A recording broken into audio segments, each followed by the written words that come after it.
What's crack-lacking everyone, Luxance here, your coach of the Hangzhou Sparkling Aria, and today I am back with week 7 of the UPBA. We are facing off against Rewt and his New Jersey Brobats. As always, please go check him out in the description down below, and go check out Jack, the commissioner of the league, down in the description below as well. As you can see, we have a bit of an interesting build today. 3 AV Mons, a Citrus Berry Mudsdale, and Sharp Beak Zapdos with a Choice Scarf Weavile. Now, the idea of this build was to have Zapdos defog rocks and webs early to make sure that Weavile can keep Scarf and can keep health around, to make sure that G-King can pivot in once on the Kyurem-Black, and stuff like that. Now, I initially want to lead with Zapdos, because there's a few mons that I expected to see from his end that didn't actually come. I didn't expect Virizion, for example, into Zapdos G-King. That felt very odd to me, so I had to adjust my game plan a little bit, and I decided that Mienshao was a better lead against D6 in particular. If he leads Toad, I can U-turn. If he leads Miltank, I can just CC or knock or something like that. If he leads Galvantula, I can pressure that with AV assisting me in that. And if he leads Sandslash to set up rocks with that, I would also be pretty fine, since I would be able to U-turn and stuff like that. Does lead Kyurem, then I always have type advantage, and Virizion wouldn't be able to do too much to my G-King either way, so I can always freely go into that. So I do end up deciding on the Mienshao lead, as he does lead with the Seismitoad, which is totally fine, in my opinion. At this point, I can just click U-turn and got into Zapdos. If he wants a Toxic, that's completely fine. My Zapdos is made to Twit KO any form of Seismitoad with Hurricane. Especially after U-turn chip, because I think even like Max Videf gets Twit KO'd at that point. So, U-turn does an okay amount of damage. I'm not very attack invested, so this does tell me that he's probably somewhat mixed defense. I don't think he was no Fist F, from what I remember. So, I do just got into my Zapdos. And here it does go for Toxic, which misses. And due to what is going to happen in the next few turns, the Toxic miss doesn't really matter. And I'll get into that as the turns go along, but let's say that the next few turns were less than fortunate for me. I do get a crit here with, what's it called? With Hurricane, which is okay. But seeing as the Seismitoad was at like 90% at that point, maybe like 85, and I brought it down to under 20. That tells me that 2 Hurricanes would have 2-hit KO'd him regardless, especially from that range.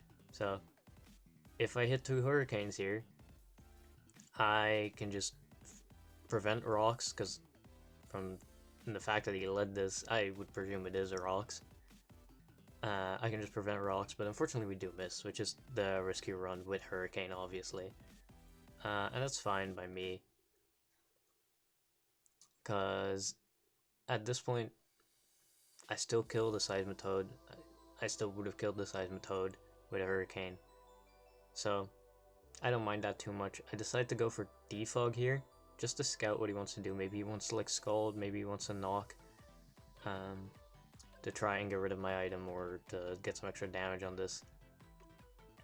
And Defog also has the added benefit of making my Hurricane more accurate, so that would be very nice. He does show here that he just wants to spam rocks. He wants to keep rocks on the field, which is fair. Rocks are good against the build that I brought, so I can understand that. Now, Toxic damage is starting to rack up here, but assuming I can hit this Hurricane, I should be completely fine. After that, I can just defog on whatever. Can still come in on some of the slower mons and be able to defog on that, but unfortunately, we do miss this Hurricane. Now, as I said at the beginning, the Hurricane crit did not matter. If anything, it only mattered because I missed 2 hurricanes. And on top of that, the Toxic Mist didn't matter either, because the goal of Toxic on Seismitoad, presumably, is to whittle down Zapdos into a range where it either dies to rocks or it has to get sacked in front of a Galvantula, so I can't remove anymore. Now, I do hit here and I do kill the Seismitoad, but my Zapdos is going to be so low that Toxic accomplishes that anyway. Meaning that that miss did not matter. I am now in range of any hit from the Galvantula. Which really sucks, because that just means I didn't get to remove hazards at all because I missed my 2 hurricanes. Assuming no hacks plays out in that entire scenario, what would have happened is he hit Toxic, I take 6%, I Hurricane as he Stealth Rocks, I Hurricane again, and he dies, which would leave me with like 60% remaining. Which is a lot better than not having a Zapdos, in my opinion. So that's really unfortunate for me.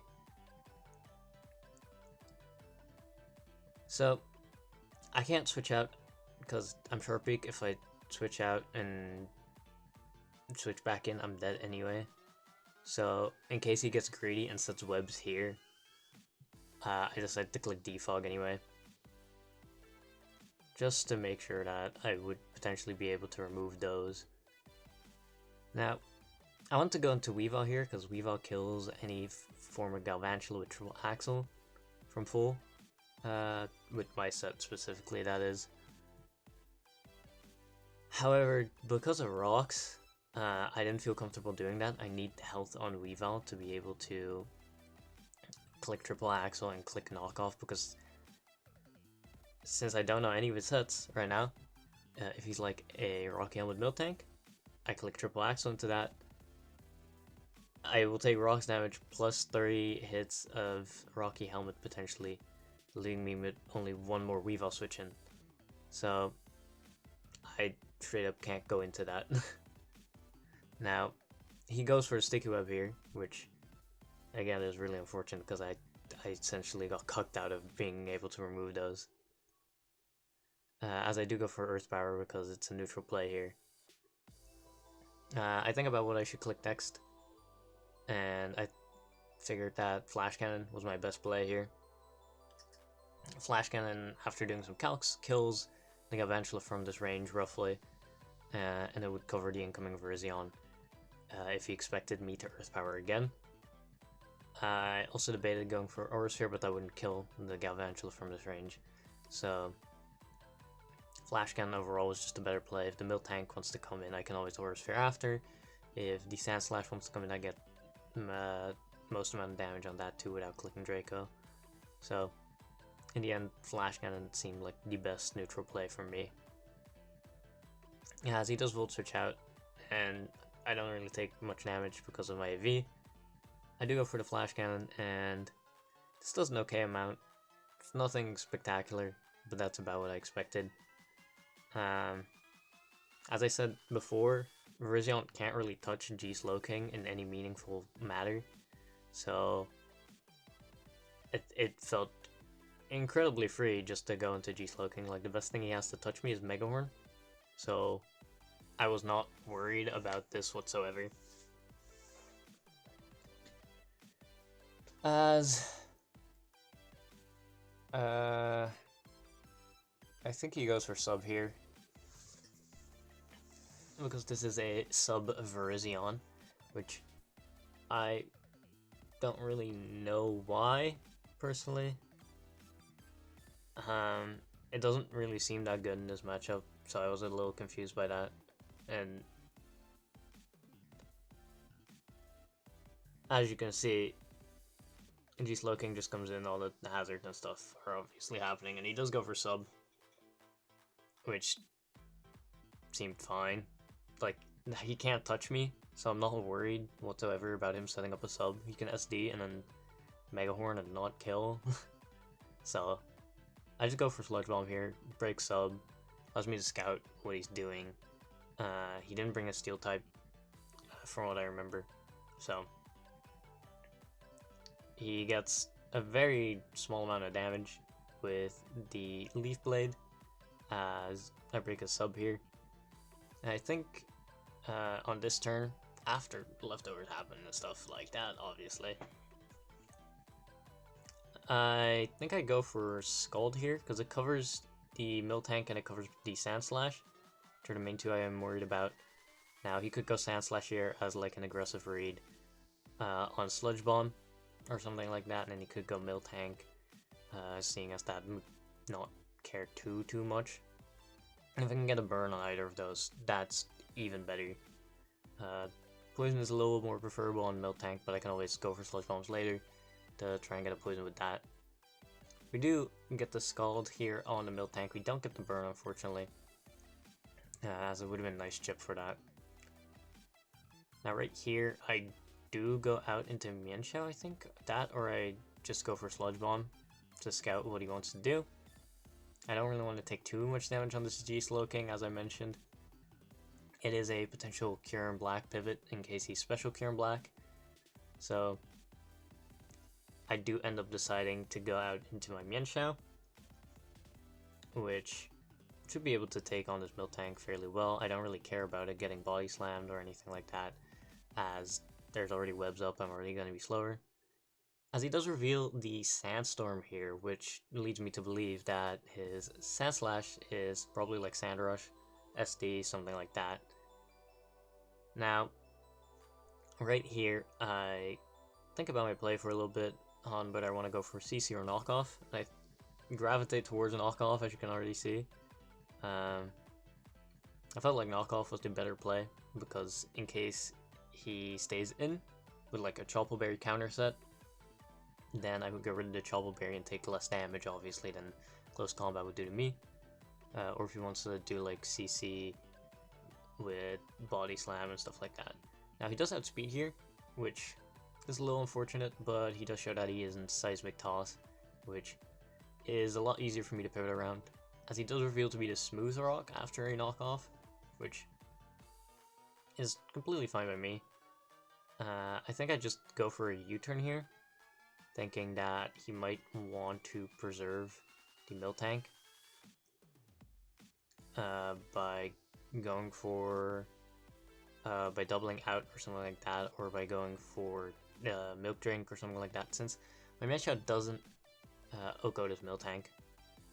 So I decide to go for the U-turn. It stalls Sand turns, which is good for me. And if he does go out into the Sand Slash, I can go out into a Pokemon that I feel is best suited to deal with that, rather than give him a free SD in case he does give me the Miltank. Because at that point it's just ICC, Miltank dies, Sand Slash comes in, and I can't kill it, and then it gets a free SD. And he has 6 turns of Sand or something left, so I wouldn't be able to do anything. So I got into G-Slowking here. He has shown Seismic Toss, Milk Drink, and Sandstorm, which leads me to believe that his last move would likely be Toxic. Body Slam or Earthquake just do not seem that likely. I debate between Sludge Bomb and Scald for a little bit, but since I already revealed Scald, I decided to go for Sludge Bomb. If he wanted to go Sand Slash, Scald would be better, but seeing as I already showed that I have Scald, I feel like he'd be more inclined to stay in. If I get a Poison on this thing, as I mentioned, that is really nice. I don't get it from the first Sludge Bomb, which is a little unfortunate. But we do go for Sludge Bomb again. I can take a Seismic Toss, and if he wants to go for Milk Drink, then we get extra chances to get poisons on him. And we go for the Sludge Bomb here, and unfortunately we do not get the poison again, which really sucks, because being able to deal with this Miltank more efficiently through a burn or a poison would have been really nice, but that's just Mons, I guess. I think I go out into Mienshao here, predicting him to Milk Drink. And if he Seismic Tosses, I don't live to, but I would be able to regen a bit of G-Slowking's health and stuff like that, so. it would be more beneficial for me to go into Mienshao and consider whether I want to sack that or go into my Mudstill or something like that over sacking my G-Slowking there. Now, he does go for the Milk Drink, which, as I said, is fine by me. I think I'd go for the U-turn here again. Seeing as he can just Milk Drink again and I can't kill with the CC immediately, so U-turn seemed like a safer play, and again, if he wants to go out into the Sand Slash, I don't want to give him a free setup opportunity, so I would be able to pivot into like Mudstill or something like that at that point. Now, he goes for Milk Drink here, as expected, which is totally fine by me. I do just go out into my Mudstill here, I think.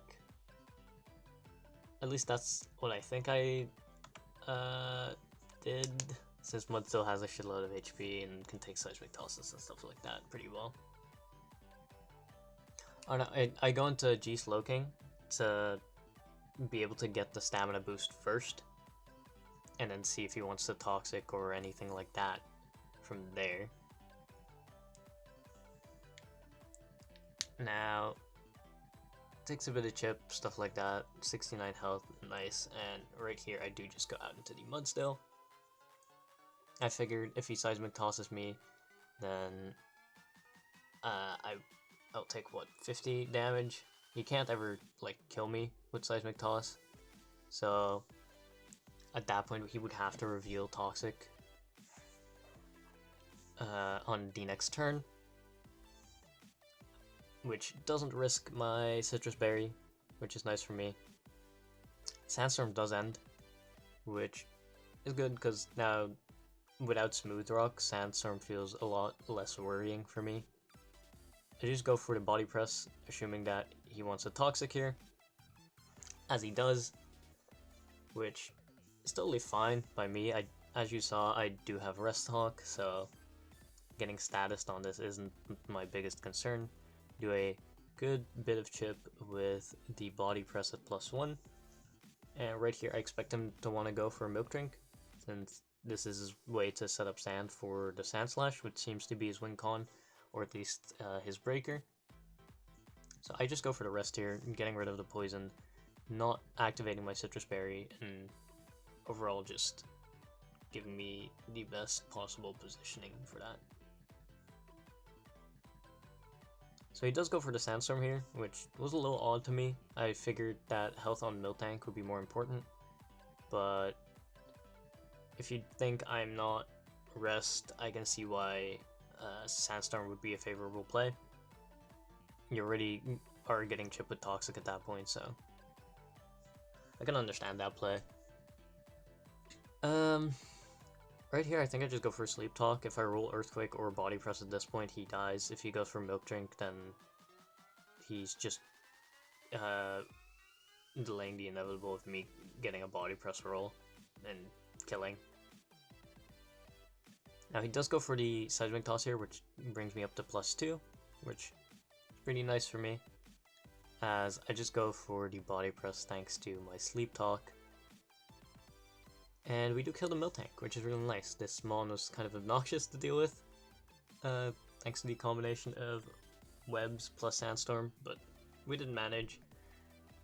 And right now, the good part of this is that Sandslash is unlikely to come out, seeing that it would not want to deal with,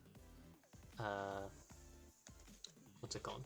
It would not want to deal with a +2 defense Mudstill, so that seems totally fine by me. I decide whether I want to go Mienshao and Dialga, as you can see, or Dialga, as you can see on this Galvantula. Both seem fine, but I decide that Dialga's is a bit more expendable. Mienshao still has utility against Special Kyurem, while Dialga is a lot more likely to falter against that due to Earth Power and stuff like that, and between Sandslash and Virizion, Dialga is not going to be as good this game as I anticipated it to be. So he does go for Energy Ball, which gets a little bit of chip. I just go for a flash cannon again. There's no reason for me not to. So if he wants to sack this, that's good for me. That means that he has a lot less to pivot between his mons, seeing as none of his other mons have pivoting moves. And this is Volt Switch, so that seemed pretty good for me.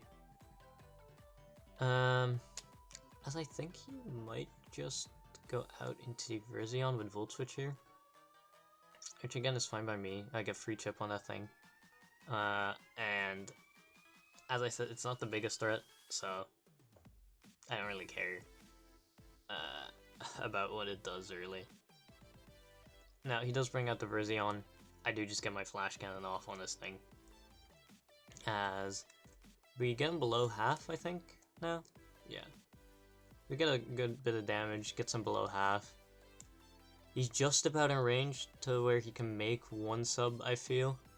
So I'm fairly sure that I go out into G-Slowking. I debate whether I go Mienshao or G-Slowking, but I figured that G-Slowking immediately would just be better. Mienshao would be like slightly better if he wants to go Sand Slash. I check Sand turns real quick, just to see how long I would need to stall. But I do just go out into G-Slowking in the end. If he wants to set up a sub or do something else, then G-Slowking is just better to go into, as he does make the double into Sand Slash. Apologies, I have a little cold, so... or I have a little bit of a cold, rather. So... as I said, he does go into Sand Slash. Sandstorm subsides, and there's no way for him to get Sand back up unless this is manual Sand Slash. Which didn't seem too likely for me. The G-Slowking is really annoying and stops his Virizion entirely, so I figured that he would probably want to EQ here. Which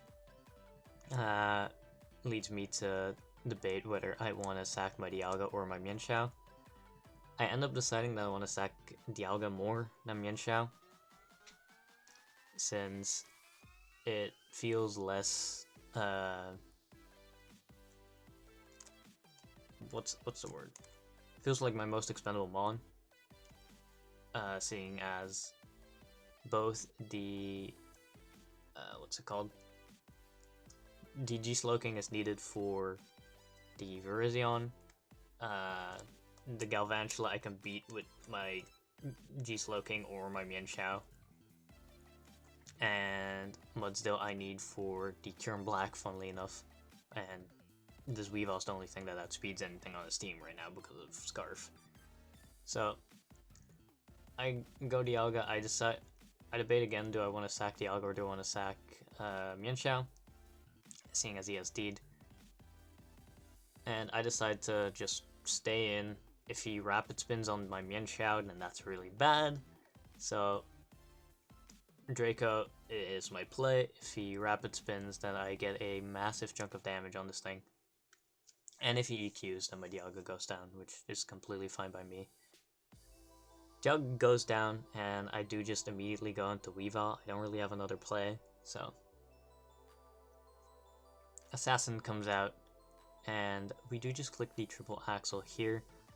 I thought about clicking Icicle Crash, but Icicle Crash didn't have a chance to kill for my set, so I always had to go for triple axle there. Now if I don't hit all three, obviously, then I just lose the game at this point.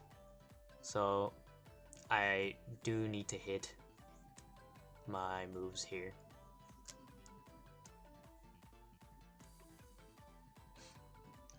As I think he's thinking a little bit about like what could potentially happen if I'm like Bandit, Ice Shard, would I kill? But I do reveal that I'm Scarf Weavile. Triple Axle hits once, Triple Axle hits twice, and Triple Axle does hit 3 times. So we do kill the Sand Slash here, luckily. Thank God for that. If I had missed that, it would have been awful, especially after that beginning. Or that early game. Because that really cucked my ability to stay in this game, for the long term at least. Now the Kyurem-Black comes out, and this is somewhat of an issue. I my Kyurem-Black check is Mudstill, since, or well, my physical Kyurem-Black check is Mudstill, since Icicle Spear, every hit activates stamina, so my defense just gets higher and higher because of that. But I don't have a different play other than staying in and clicking triple axle, which does a little over half, luckily, which is good because he Dragon Dances, which is pretty bad for me. I can live exactly 6 Icicle Spears with Mudstill from this range, taking Citrus Berry into account. I can maybe live 7, but depending on like what his set is and stuff like that, but I can guarantee live 6. Now, if I miss triple axle here, and he well, what was I gonna say? If I miss triple axle here and he clicks DD again, then I lose. I think about going into Mienshao, and do I actually do that? I don't remember if I actually make that play. I do. I actually don't agree with that in hindsight, seeing as I guess I don't know. If I click triple axle there and he DDs again, I feel like I just lose. So I decide to sack my Mienshao, which I don't agree with in hindsight. But he does go for the Fusion Bolt, so it all works out in the end. And at this point, I have to go out into my Mudstill. He's shown to be Fusion Bolt, which leads me to believe that he's not going to be Freeze Dry, because the only reason he would bring Freeze Dry is for Feeny. He could be Ice Beam to deal with Tangela, but I also feel like this just sets up on Tangela anyway, so I go out into my Mudstill, as it is my best way of dealing with this. I take a little bit of rocks damage, which is unfortunate. But this is the moment of truth. If I get Body Press, I kill this thing. If I get Earthquake, then I think I just about don't kill. The thing is, I just need him to get 7 or less Icicle Spear hits over 2 separate turns of Icicle Spear. Citrus Berry pops. This is great. We get a lot of health back. That does significantly less. We get another stamina boost. Now at this point we're +2, +3, and as you can see that's only doing 30 at this point. And we're still getting boost. He does get a 4th hit, which is very, very bad for me. But if it stops here, there's still a good chance we can win, assuming that we get Earthquake, and then he gets the 5th hit, which is really, really unfortunate, as I'm now at 20. I think due to rolls, I can't live a 2-hit now. So I have to hope that I get Body Press and I get Earthquake, unfortunately.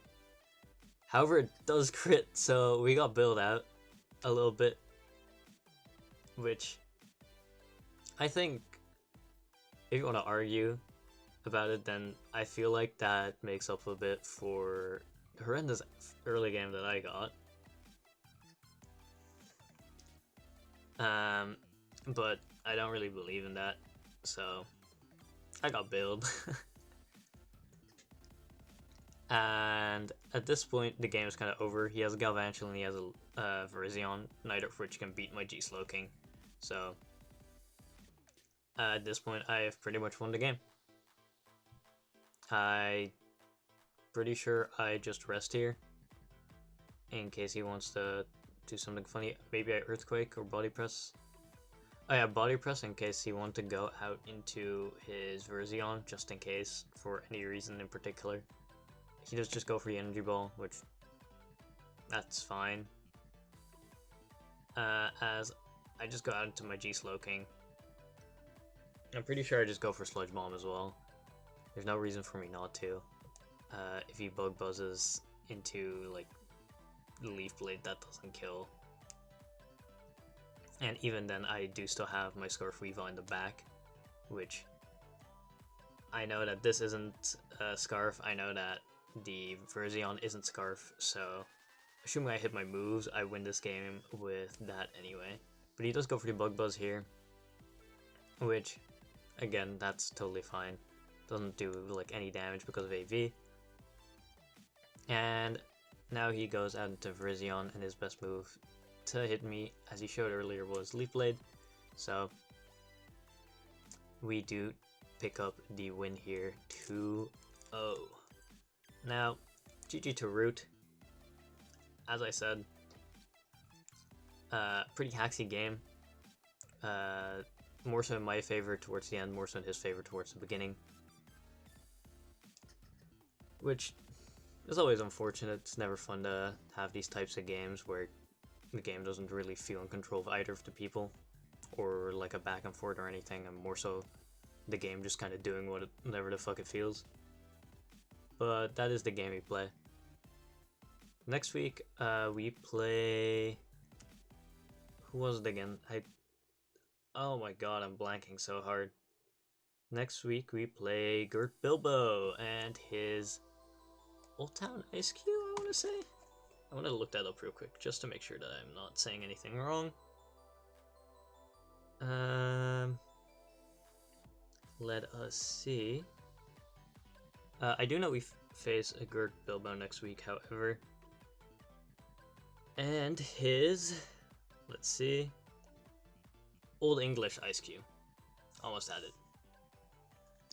Regardless, it has been a blast for this week, and I'll see you guys next time. Peace out.